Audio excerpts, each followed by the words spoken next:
ভজনিতাই গৌর রাধে শ্যাম জপ হরে কৃষ্ণ হরে রাম ভজনিতাই গৌর রাধে শ্যাম জপ হরে কৃষ্ণ হরে রাম।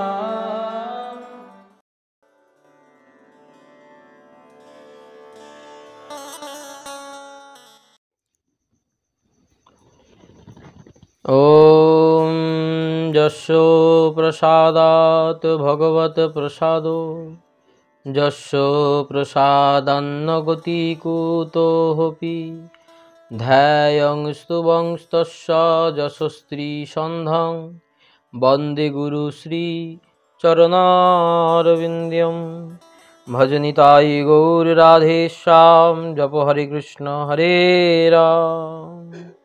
जय निताय।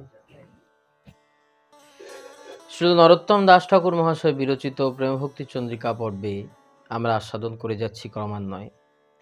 গত পর্বে আমরা আস্বাদন করেছি নরোত্তম দাস ঠাকুর বলেছেন এই ষড়রিপু কাম ক্রোধ লোভ মোহ মাধব মাৎসর্য এগুলোকে কিভাবে ভজনে লাগাবো। কৃষ্ণ সেবা কামার্পণে ক্রোধ ভক্ত দেশি জানে লোভ সাধু সঙ্গে হরিকথা মদ কৃষ্ণ গুণগানে মোহ ইষ্ট লাভ বিনে নিযুক্ত করিব যথা তথা। এই কাম ক্রোধ লোভ মোহ মাধব মাৎসর্যকে কোথায় কোথায় লাগাতে বললেন? বললেন কৃষ্ণ সেবাই হোক তোমার মনের কামনা, কৃষ্ণ সেবা কামার্পণে। ক্রোধ কোথায় লাগাবে?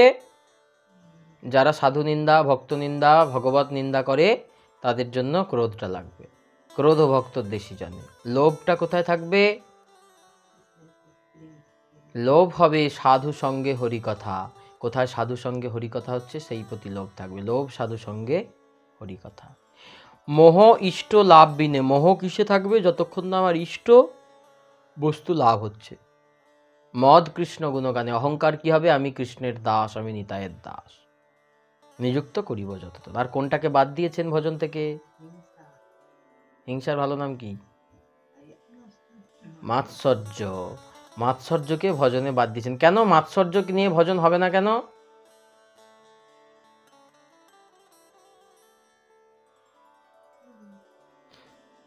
কারণ মাৎসর্য থাকলে বাকি যে কটা রিপু আছে সেগুলো আবার আস্তে আস্তে ফিরে আসবে, তাই মাৎসর্য থাকলে হবে না। ঠিক আছে।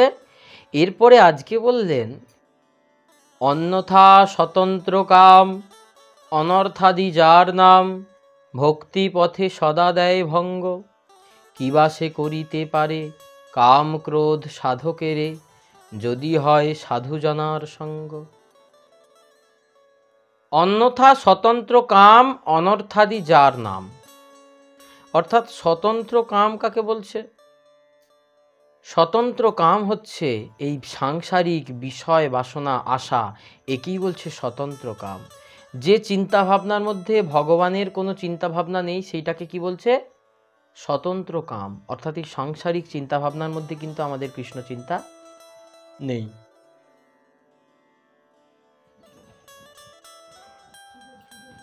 তাই একে বলছেন স্বতন্ত্র কাম। অর্জুনকে গীতায় ভগবান বলেছেন ধ্যায়তে বিষয়ান পুংসঃ সঙ্গস্তেষুপজায়তে সঙ্গাত সংজায়তে কামঃ কামাৎ ক্রোধঃ বিজায়তে ক্রোধাদ ভবতি সম্মোহঃ সম্মোহাৎ স্মৃতিবিভ্রমঃ স্মৃতিভ্রংশাৎ বুদ্ধির নাশ বুদ্ধির নাশাৎ প্রণশ্যতি। হে অর্জুন শোনো, যে নিরন্তর শুধু বিষয় চিন্তা করে, শুধু বিষয় বিষ পান করতে থাকে, এই জড় জাগতিক বিষয় কামনা বাসনা থাকে নিরন্তর যার মধ্যে থাকে, সে আস্তে আস্তে সেই বিষয়ের প্রতি তার আসক্তি জন্মায়। আর এই আসক্তি থেকে হয় কাম বা কামনা বাসনার উদ্বেগ, আর এই কামনা থেকে হয় ক্রোধের উৎপত্তি, ক্রোধ থেকে হয় সম্মোহ, মোহ থেকে হয় স্মৃতিনাশ। দেখবে মোহে কেউ যদি কোনো কিছুর মোহে পড়ে যায় তাকে শত বারণ করা হচ্ছে কিন্তু সে শোনে না। আমার ওটা চাই মানে ওটাই চাই, ওটা করতে হবে মানে ওটাই করতে হবে, মোহ। তাই মোহ থেকে স্মৃতিনাশ, মোহ থেকে বুদ্ধিনাশ হয়ে যায়। কি করছি? বুদ্ধি তখন আর কাজ করে না। এই সম্মোহ থেকে স্মৃতিনাশ, স্মৃতিনাশ থেকে বুদ্ধিনাশ, বুদ্ধিনাশ থেকে কি হয়? বুদ্ধিনাশ হলে কি হবে? সর্বনাশ, বুদ্ধি নাশ থেকে সর্বনাশ। তখন সর্বনাশ হলে কি হবে? জীব আবার সংসারে ফিরে আসবে, আবার মরবে, আবার জন্মাবে। আর জন্মে জন্মে শুধু সংসার দুঃখ। জন্মালে তুমি ভাবছো কৃষ্ণ ভক্ত হয়ে জন্মাবে, তা না, সংসার দুঃখ ভোগ করবে, বিষয় কূপে জন্মাবে। কিন্তু যারা এই ভজন পথকে আশ্রয় করেছে তারা কি করেন? এইগুলো থেকে মুক্ত হয়ে যায়, এই সমস্ত অনর্থ। আর বলছেন কি, এইগুলো কি করে? ভক্তিপথে সদা দেয় ভঙ্গ। বারবার বলে দিচ্ছে, ভক্তিপথে যদি চলতে চাও এইগুলো তোমাকে ভক্তিপথে ভঙ্গ দেবে। তাহলে মানুষ ভক্তিপথে আসতে পারছে না কেন? তার কারণ কি? সে কামনা, বাসনা, ক্রোধ, লোভ, মোহ, মদ, মাৎসর্য এগুলো থেকে বেরিয়ে আসতে পারেনি, তাই তার ভক্তিপথে ভঙ্গ হচ্ছে না। কিন্তু ভক্তিপথে যদি ভঙ্গ দেয় তাহলে কি কারোরই ভজন হবে না? হবে না কারোর ভজন? হ্যাঁ হবে। কিবা সে করিতে পারে কাম ক্রোধ সাধকের? সেই কাম ক্রোধ সাধককে কি করতে পারে? যদি হয় সাধু জনার সঙ্গ। যদি কোনো সাধুর সঙ্গ পায় জীব, তাহলে এই কাম ক্রোধ তার কি করতে পারে? কারণ যিনি সাধু তিনি হচ্ছেন মুক্ত পুরুষ, আর আমরা তো সংসারবদ্ধ পুরুষ। তাহলে সাধুর সঙ্গ পেলে আমরা কি হব? সংসার বাসনা থেকে মুক্ত হব, সংসার বিষয় বিষ থেকে মুক্ত হব। কারণ যিনি জাল ছেড়ে বেরিয়েছেন তিনিই না আমাকে জালের বাইরে বার করতে পারবেন। জালের ভিতরে থেকে আর জাল ছেড়ে বের করা যায়? একবার গুরুদেব শিষ্যকে বললেন, ভাগবত কোথায় শুনবে? বললেন, কোথায় গিয়ে শুনবে জানো? বৈষ্ণবের কাছে গিয়ে শুনবে, কৃষ্ণ ভক্তের কাছে গিয়ে ভাগবত শুনবে, কৃষ্ণ কথা শুনবে, অন্য কারোর মুখ থেকে শুনবে না। অন্য কারোর মুখ থেকে কৃষ্ণ কথা শোনা যাবে না, তাহলে সেই কৃষ্ণ কথা কি হবে? উল্টো ফল হবে তোমার। আমরা যাত্রার মুখে কৃষ্ণ কথা শুনি। বললেন না, যিনি আচারী কৃষ্ণ ভক্ত তার মুখ থেকে যদি, যিনি বৈষ্ণব আচার সদাচার মেনে কৃষ্ণ ভজন করছেন তার মুখ থেকে কৃষ্ণ কথা শুনতে হবে, তবে তোমার সেই কৃষ্ণ কথা কাজ হবে। কেন হবে? কেন হবে না? তার মুখ থেকে না শুনলে কেন কাজ হবে না? অন্য কারোর মুখ থেকে শুনলে হবে না? আমরা তো অনেকের মুখে কৃষ্ণ কথা শুনি। বলছে সে তো আচরণই করছে না, সে যতই তোমাকে উপদেশ করুক সেটা কাজে লাগবে না। যিনি আচরণ করছেন তবে সেই উপদেশ কাজে লাগবে। মহাপ্রভু বললেন, নিজ আচরি ধর্ম জীবে শিখাইতে। নিজে বললেন, যদি আচারী কৃষ্ণ ভক্তের মুখে কৃষ্ণ কথা শুনতে পারো, জানবে সেই কৃষ্ণ কথাটা শুদ্ধ। কেন? বললেন, দুধ তো খাচ্ছ, সেটা যদি সাপের এঁটো করা দুধ হয় কি হবে? কি হবে? দুধ তো। তোমায় ক্ষীর দিয়েছে এক বাটি, সেই সাপের এঁটো করা দুধটা দিয়ে ক্ষীর বানিয়ে তোমাকে দিয়েছে, তাহলে কি সেই ক্ষীরটা খেলে তোমার ভালো হবে? কেন হবে না? কৃষ্ণ প্রেম তো বলছে, ভগবানের নাম আবার তার দোষ কি? বলছেন দুধ তো, ক্ষীর তো, তার আবার দোষ কি আছে? কিন্তু এঁটোটা কে করেছে? তাহলে কার মুখ দিয়ে বেরোচ্ছে? যার মুখ দিয়ে বেরোচ্ছে সেই জায়গাটা যদি ক্লিয়ার না থাকে তোমার সেটা কাজ করবে না। এটা বললেন অনর্থ। এই প্রসঙ্গে একটা গল্প আছে। এক রাজার কাছে এক ব্রাহ্মণ গেছে। ব্রাহ্মণের খুব অভাব। ব্রাহ্মণই বলেছে, যাও না রাজাকে একটু গিয়ে ভাগবত পাঠ শুনিয়েছো, রাজা কিছু পয়সা করি তো দেবে দক্ষিণা, সেটা দিয়ে আমাদের সংসার চলবে। ব্রাহ্মণ গিয়ে বলছে, মহারাজ আপনি ভাগবত শ্রবণ করুন, আপনার এই বিষয় বিষের জ্বালা দূরীভূত হয়ে যাবে, আপনি এই সংসার থেকে বেরিয়ে ভগবানের চরণে যেতে পারবেন। ঠিক তো? আর যদি তোমার ভাগবত আমাকে সংসার থেকে বের করে ভগবানের চরণে নিয়ে যেতে না পারে, তাহলে কিন্তু তোমাকে মৃত্যুদণ্ড দেবো, শুলে চড়াবো। ব্রাহ্মণ ভাগবত পাঠ শুরু করেছে। বলছে, আচ্ছা ভাগবত পাঠ যে আপনি করবেন, আপনাকে কি দিতে হবে? বলছে, 1টা গ্রাম দেব, 10 লক্ষ স্বর্ণ মুদ্রা দেব। ব্রাহ্মণকে বলেছে। ব্রাহ্মণ পাঠ করে করে আর মনে মনে ভাবে, 1টা গ্রাম পাবো, ওহ কত জমি জায়গা পাবো, আর 10 লক্ষ স্বর্ণ মুদ্রা পাবো। হ্যাঁ, পাঠ করছে করছে আর মনে এটা ভাবছে। বললেন, পাঠকের মনে যেটা থাকবে, যে পাঠ শুনছে তার মনে সেই ভাবটা যাবে। করোনা ভাইরাস আমার মধ্যে যদি থাকে, আমি তোমার সামনে কথা বললে তোমাতেও ছড়াবে। এইটাও ঠিক তেমনি, পাঠকের মনের ভাবটা যদি শুদ্ধ হয়, তার পাঠ যারা শুনবে তারা কৃষ্ণ ভক্ত হবেই হবে, হতে বাধ্য। তো পাঠকের মনের ভাব যদি শুদ্ধ না থাকে, তার যদি মনের ভাব হয় যে ও পয়সা দেবে, এত পয়সা নিয়ে এই করবো ওই করবো সেই করবো, এইভাবে অনেক অন্যান্য কামনা বাসনা থাকে, তাহলে কি হবে? কৃষ্ণ ভক্ত হতে পারবে না। তাহলে এই জন্য সাধুর মুখে হরিকথা বলেছেন, কারণ সাধু কোনো কিছু চায় না আমাদের কাছ থেকে। যথারীতি সেই ব্রাহ্মণ ভাবে ভাবে, আর যত ভাগবত কথা শুনে রাজার তত মনে হয় একটা রাজ্য আছে, আর একটা যদি রাজ্য হতো। কারণ ও ভাবছে মনে মনে 10 লাখ দিয়ে এই করবো, আর একটা জমি কিনবো, আর একটা জমি কিনে এই চাষ করবো, সেটা দিয়ে আরেকটা জমি কিনবো, এরকম করে গোটা আরো ভাবছে। আর রাজার মনে তত রাজা আরো বিষয় বিস্মদে ডুবে যাচ্ছে। 7 দিন শেষ হওয়ার পর রাজা বলছে, কই ঠাকুর, তোমার ভাগবত শুনে তো আমার কামনা বাসনা গেল না, উল্টে আমি তো আরো বেশি কামি হয়ে গেলাম, আরো বেশি কামনা বাসনা পূর্ণ হয়ে গেলাম। এই নিয়ে যাও ব্রাহ্মণকে।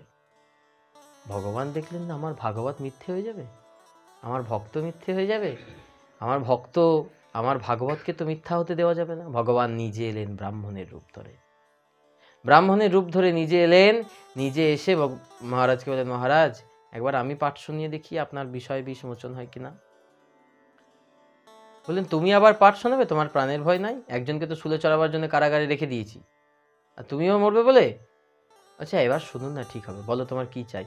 আমার কিছু লাগবে, আমার কিছু লাগবে না, আপনি শুনুন, আপনার বিষয় বিষ কাটলে তারপর আমাকে দিয়েন কিছু আপনার ভালো মন্দ। তো সেই ব্রাহ্মণ বসে বসে পাঠ করছেন। শুধু ভাগবতের প্রথম স্কন্ধের পড়েছে মঙ্গলাচরণ। নিগমকল্পতরুর গলিতম ফলম সুখমুখাদমৃতদ্রব সংযুতম পিবতম ভাগবতম রসমালয়ম মুহুরহুরসিকা ভুবি ভাবুকা জন্মাদস্য যতো হন্ময়দিতরতশ্চার্থে স্বভিজ্ঞস্বরাট तेने ब्रह्मयादिकवमयि मुह्यन्ति यत्सूरया तेजवारी मृदां यथा विनिमयो यत्र तिसर्गहं मृषा धाम्ना स्वेन सदा निरस्तकुहकं सत्यं परं धीमहि। এই বলে যেই শুধু ভাগবত শুরু করেনি, মঙ্গলাচরণ করেছে। প্রথমে শুরুর মন্ত্র বলাতে বলেছে শুধু যথারীতি। এবার সেই ভাগবতের মঙ্গলাচরণের প্রথম শ্লোকটা যেই বলেছেন, রাজার মনে এত বৈরাগ্য উৎপন্ন হয়েছে, তীব্র বৈরাগ্য। রাজা তখন আর 7 রাজ্যে সিংহাসন ফেলে দিয়ে বলছেন, আমি চলে যাব, আমার আর এই সিংহাসন লাগবে না। কি হবে রাজার সিংহাসন? আমার রাজ্য চাই না, রাজার খেলাপ চাই না, আমি বৃন্দাবনের রাখাল বালক হব বলে সেই রাজা বিষয় বিষ সব ত্যাগ করে দিয়ে চলে যাচ্ছে। তখন ব্রাহ্মণ বলছে, দাঁড়ান, কি হয়েছে? বলছেন, ব্রাহ্মণ আপনি আমাকে বলেছিলেন আমার পাঠ শোনার পর কিছু দিয়ে যাবেন। হ্যাঁ হ্যাঁ, কি বলুন চাই? বলছে, যে ব্রাহ্মণকে আপনি কারাগারে আটকে রেখেছেন, নিয়ে আসুন ব্রাহ্মণকে। সেই ব্রাহ্মণকে নিয়ে এসেছে। নিয়ে এসে কি করেছে, রাজা আর ব্রাহ্মণকে দুজনকে পিঠোপিঠি বেঁধেছে, পিঠোপিঠি বেঁধেছে, হাত দুটো পিঠোপিঠি বেঁধেছে, বেঁধে দুজনকে বেঁধে হাত বেঁধেছে, পা বেঁধেছে, কোমর বেঁধেছে। বেঁধে বলছে, রাজা তুমি ওকে খুলে দাও। ওকে বলছে, ব্রাহ্মণ তুমি রাজাকে খুলে দাও। কেউ কাউকে খুলতে পারে? দুজনেই তো বাঁধা রয়েছে। বলছে, তাহলে তুমি যার মুখে ভাগবত শুনছিলে রাজা, ও তো নিজেই কামনা বাসনার জালে বদ্ধ, তাহলে ওর কাছে মুখে ভাগবত শুনে তোমার মুক্তি কি করে হবে? আর ব্রাহ্মণ, তুমি যাকে ভাগবত শোনাচ্ছিলে সেও কামনা বাসনায় বন্ধ, তুমিও কামনা বাসনায় বন্ধ, ওই যে এ পাবো, ওই পাবো, সেই পাবো। তাহলে তার বিষয় বাসনা তুমি মোচন করবে কি করে? নিজে বাঁধা থাকলে অপরের বন্ধন খোলা যায় না। তাই যিনি মুক্ত, যিনি কৃষ্ণ ভক্ত, কোটি মুক্ত মধ্যে একজন কৃষ্ণ ভক্ত। আগের দিন মহাপ্রভু বলেছে না, কোটি মুক্ত মধ্যে একজন কৃষ্ণ ভক্ত। তাই কোনো কৃষ্ণ ভক্তের মুখ থেকে কৃষ্ণ কথা শ্রবণ করলেই তবে তোমার কাজ হবে, নালে ওষুধ কাজ করবে না। তাই বললেন, কিবা সে করিতে পারে কাম ক্রোধ সাধকের। এই কাম ক্রোধ সররিপু কি করতে পারে? যদি হয় সাধু জনার সঙ্গ, যদি কোনো সাধুর সঙ্গ হয়। আমাদের মধ্যে যে বিষয়রূপ রোগ ব্যাধি জমে আছে, যে ব্যাধির দ্বারা আমরা আক্রান্ত হয়ে আছি, সেই ব্যাধি থেকে একমাত্র মুক্ত করে কে? কোনো ভাগ্যে কোনো জীব যদি সাধু বৈদ্য পায়। এই বিষয় বিশেষ জ্বালা তার উপশম হয় যদি কোনো সাধু বৈদ্য পায়। তাই যারা স্বয়ং সাধন ভজন করেন এবং অন্যকেও দিয়েও সাধন ভজন করান, তারাই হচ্ছেন সাধু। যিনি নিজে সাধন ভজন করেন, যিনি নিজে কৃষ্ণ ভজন করেন এবং অন্যকে দিয়ে কৃষ্ণ ভজন করান, তিনি হচ্ছেন সাধু। তার সঙ্গের প্রভাবে মানুষ যে কোনোদিন ভজন করেনি, সেও ভজন শক্তি লাভ করে, সেও ভগবান কৃষ্ণের চরণে ভক্তি লাভ করতে সমর্থ হয়।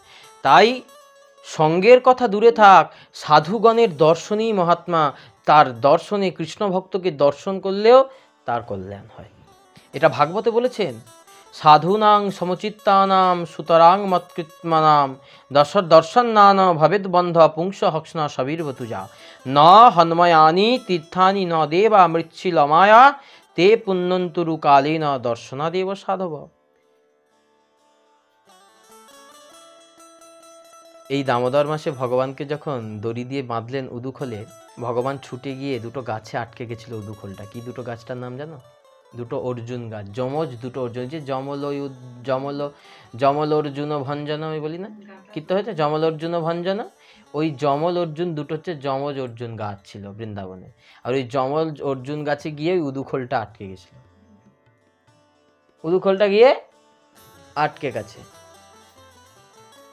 ওই উদুখোলটা গিয়ে আটকে গিয়ে যখন ভগবান হেঁচকা টান মেরেছে, দুটো গাছ উপরে পড়ে গেল, আর তার থেকে দুটো দিব্য পুরুষ বেরিয়ে এলো। একজনের নাম নলকুবের, একজনের নাম মণিগ্রীব।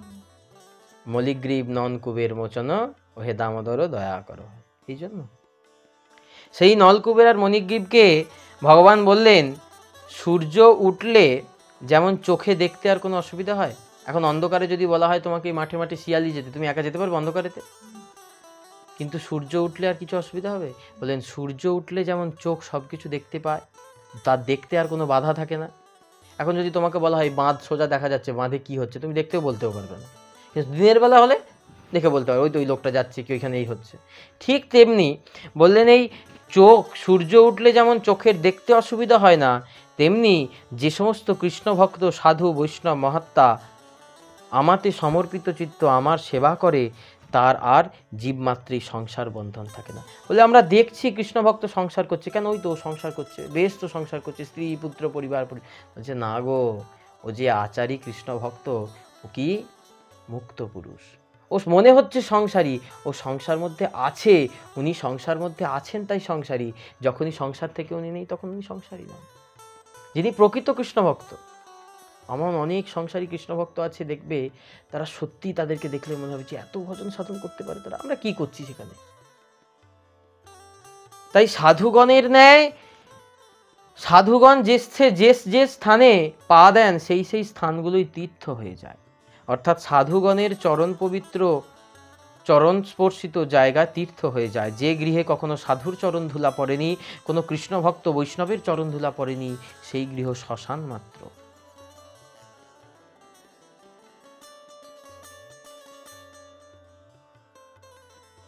কিন্তু সাধুগণকে দেখলেই পবিত্র হয়ে যায়।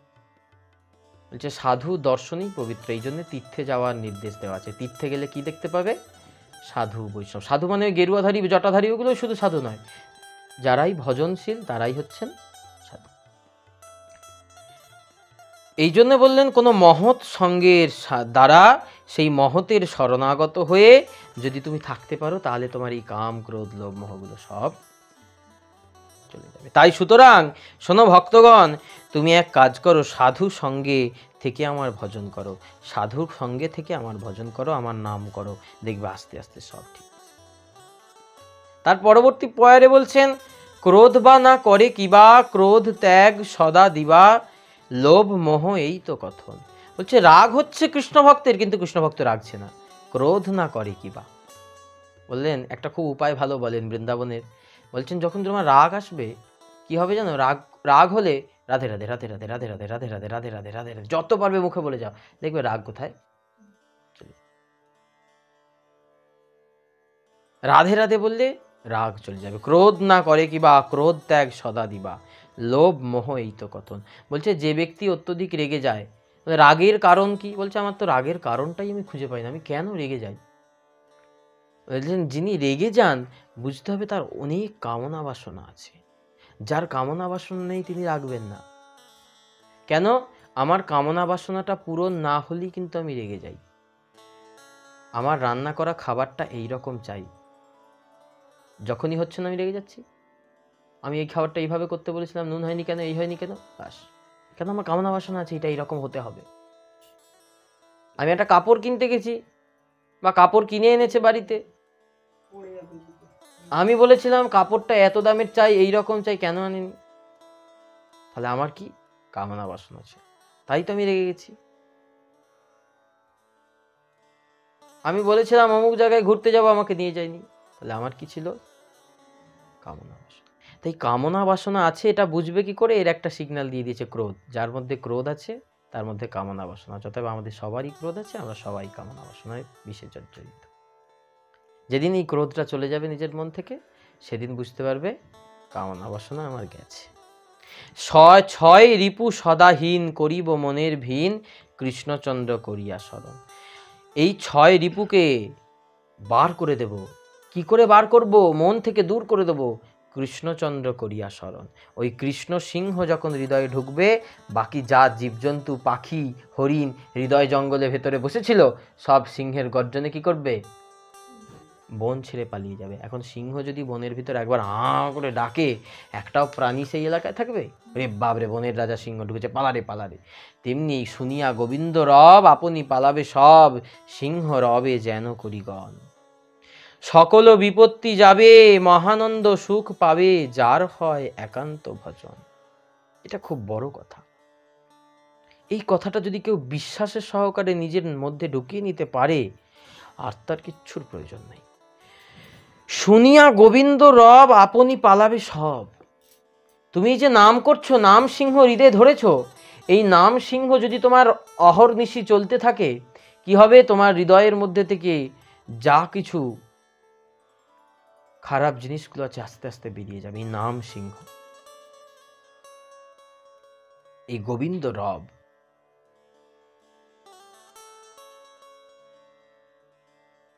শুধু নাম নিতেও হবে না, নামের আভাস হলেই হবে। আভাস বলছেন, যদি কেউ নাম করব মনে করে, তার সকল পাপ পলায় দূরে। বাবুজি মশাই বলছেন, কেউ যদি ভাবে আমি নাম করব, তার সব পাপ চলে যায় তখনই। নাম করব মনে করলে, তাহলে ভাবে নাম করলে কি হবে? নাম করলে কি হবে? বলছে, যদি কেউ নাম করব মনে করে, তার পাপ তাপ পলায় দূরে। আর নাম করব বললে নাম পাপ তাপ চলে যাচ্ছে, নাম করলে কত না মুক্তি হবে আমাদের। তাই বলছেন, সূর্য ওঠেনি, কিন্তু পূর্ব আকাশটা কেমন হয়ে গেছে? হয় না, সূর্য ওঠেনি এখনো, পূর্ব আকাশটা কি হয়ে গেছে? লাল হয়ে গেছে, চারিদিক আস্তে আস্তে দেখা যাচ্ছে।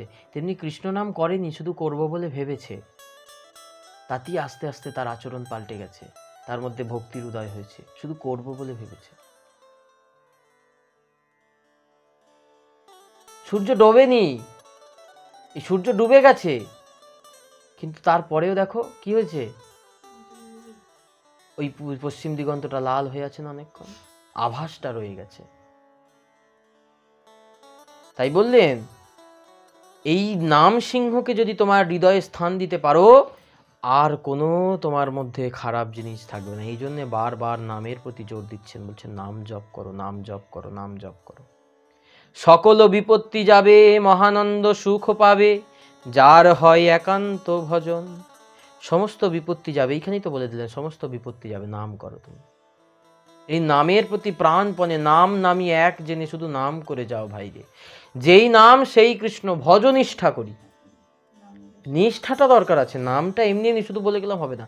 নিষ্ঠাটা, মনের বিশ্বাসটা, না না এই নামেই সব হবে, আমার কি চাই, যা চাই নামের কাছেই আমি সব পাবো, আমার অন্য কোথাও যাওয়ার দরকার নেই। যার হয় একান্ত ভজন, অর্থাৎ এই নাম করতে করতে, একান্ত মানে কি?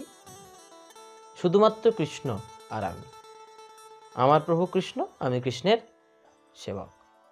বললেন যার হয় একান্ত ভজন, এই কামনা বাসনা সমস্ত কিছু ত্যাগ করে, সমস্ত কিছু মন থেকে চলে যাবে, গিয়ে কি হবে? তোমার একান্ত ভজন হবে, একমাত্র শুধু গোবিন্দের চরণ। এই শুদ্ধ ভজন সম্পদ লাভ হবে।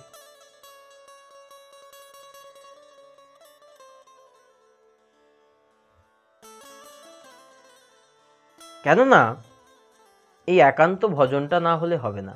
বললেন কলিযুগে ভক্ত প্রচুর হবে, নাচিয়া গাইয়া সব জমালয়ে যাবে। লোচন দাস ঠাকুর বলে দিয়েছে, কলিযুগে ভক্ত প্রচুর হবে, নাচিয়া গাইয়া সব জমালয়ে যাবে। এ আমার কথা নয়, লোচন দাস ঠাকুরের কথা, নিত্যানন্দ প্রভুর শিষ্য লোচন দাস ঠাকুরের। বলছেন, চৈতন্য মঙ্গলে বলছেন, আমরা কীর্তনের আসরে দেখি কত ভক্ত, না এই সব ভক্ত উদ্ধার হয়ে যাবে? না, সব ভক্ত উদ্ধার হবে না। ওই বলে নাচিয়া গাইয়া সব বসে থাকে, শেষে কখন ভজনটা গাইবে। একটু নাচবো। ভজন না করলে দূর, একটা ভজন করলেন শুধু করে গেল, কি বলে, একটু নাচে না, একটু গান করে না। এই জন্য বললেন কলিযুগে প্রচুর ভক্ত হবে, ভক্তের অভাব হবে না। আমরা সবাই ভক্ত। কে বলেছে মানুষ অভক্ত? সব ভক্ত মানুষ, সবাই ভগবানকে ভালোবাসে, সবাই ভগবানের পুজো করে, সব ভক্ত, কিন্তু অনুভবী ভক্তের বড় অভাব। ভজন করব বললেন। একটা আসরে গুরুদেব পাঠ করতে এসেছেন শিষ্যের বাড়িতে। সেই শিষ্যের আসরে, সেই গুরুদেবের আসরে মোটামুটি 50 জন শিষ্য ছিল। তার 50 জন শিষ্য আছে সেই গ্রামেতে। সেই 50 জন শিষ্যকে নিয়ে গুরুদেব বছরে এসেছেন একবার, 2-3 দিন পাঠ হচ্ছে, বসেছেন। প্রথম দিন পাঠ হয়েছে, গুরুদেব পাঠ করছেন। সংসারের প্রতি আসক্তি ত্যাগ করতে হবে, কামনা বাসনা ত্যাগ করতে হবে, ভোগ লালসা ত্যাগ করতে হবে, এই করতে হবে, ত্যাগ করতে হবে। দেখলে 50 জনের থেকে 20 জন উঠে চলে গেছে। এই কথাগুলো বলার পর পারবে না তারা ত্যাগ করতে, ওই 20 জন উঠে চলে গেছে। তারপর রইল 30 জন। পরের দিন গুরুদেব বললে মালা নিতে হবে, তিলক করতে হবে, চন্দনে করতে হবে, ভগবানের সেবা করতে হবে, ভগবানের নাম করতে হবে, এই করতে হবে, নিরামিষ আহার করতে হবে। এগুলো বলতে বলতে আরও 10 জন উঠে গেল, আরও 10 জন উঠে গেল। এরা আর পারবে না, বাকি ওরা 20 জন, এরা 10 জন, 30 জন চলে গেল। আর কজন ঠেকলো? 50 জন থেকে 20টা লোক। 20টা লোক ঠেকেছে। তার পরের দিন এবার বলছেন ভালো না খাইবে আর ভালো না পড়িবে, অন্তরেতে রাধা কৃষ্ণ সদাই সেবিবে। যে ভালো খাবে না, ভালো পড়বে না, অন্তরেতে শুধু রাধা কৃষ্ণ চিন্তা করবে। 10 জন আরো চলে গেল। ভালো খাবো নি, ভালো পড়বো নি, এত টাকা তাহলে রোজগার করছি কি করতে? এত কষ্ট করে সারাদিন খেটে পড়ছি, ভালো একটু খাবো, একটু ভালো কাপড় পরবো নি গায়ে? গুরুদেব এইরকম গুরুদেব, চলে গেল। বাকি 10 জন শেষে রইল। 10 জনকে বললেন তোরা কেন বসে আছিস? 5 জন বললে, একজন বললে আমি লাইট ভাড়া করে নিচ্ছি, ওটা খুলে নিয়ে যেতে হবে, একজন বললে আমার চট, একজন বললে আমার প্যান্ডেল, একজন বললে আমার তো বাড়ি, আর বাকি পড়ে রইল 5 জন। তোরা কেন বসে আছিস? বললো আমরা আপনার কথা শুনবো, আপনার কথা শুনে আপনার মতো আপনার পথে চলবো। তাহলে 50 জনের ভেতর থেকে বেরোলো কজন? 5 জন বেরিয়ে এলো কৃষ্ণ ভক্ত। গুরুদেব বললেন তোদেরই হবে। গুরুদেব তাদের মাথায় হাত দিয়ে আশীর্বাদ করে তাদেরকে ভজনের উপদেশ করে চলে গেলেন। আস্তে আস্তে সেই 5 জন কৃষ্ণ ভক্ত। এই জন্য কোটি মুক্ত মধ্যে হয় একজন। কথার যথার্থ তাৎপর্য আছে। এত সহজে তো হবে না। ওই শুনিলে না শুনে কান, জানিলে না জানে প্রাণ, ডরাইতে না পারে নিশ্চয়।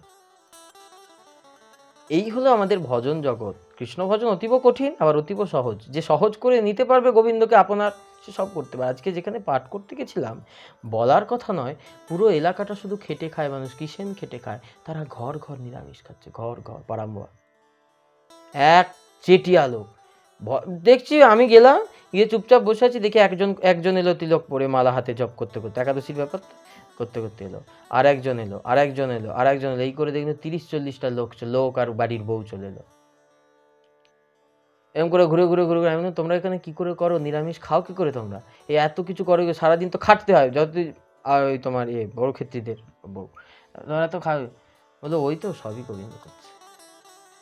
এই হচ্ছে ওদের ব্যাপার। ওরা সব খেটে খুঁটে চারদিক থেকে কালেকশন করে, দেখি একটা মন্দিরও করেছে, বেশ ঢালাই দিয়ে নাট মন্দির করে, বেশ নিত্য সেখানে হরিনাম কীর্তন পাঠ করছে, খুব আনন্দ। এই আগ্রহগুলো আমাদের চাই। আগ্রহ থাকলেই কৃষ্ণ ভজন হবে। খুব সহজ, আবার খুব কঠিন। যদি সহজ করে নিতে পারি তাহলে জীবনটাও সহজ। সকল বিপত্তি যাবে, মহানন্দ সুখ পাবে যার হয় একান্ত ভজন। সব বিপত্তি চলে যাবে, মহানন্দ সুখ পাবে যার হয় একান্ত ভজন।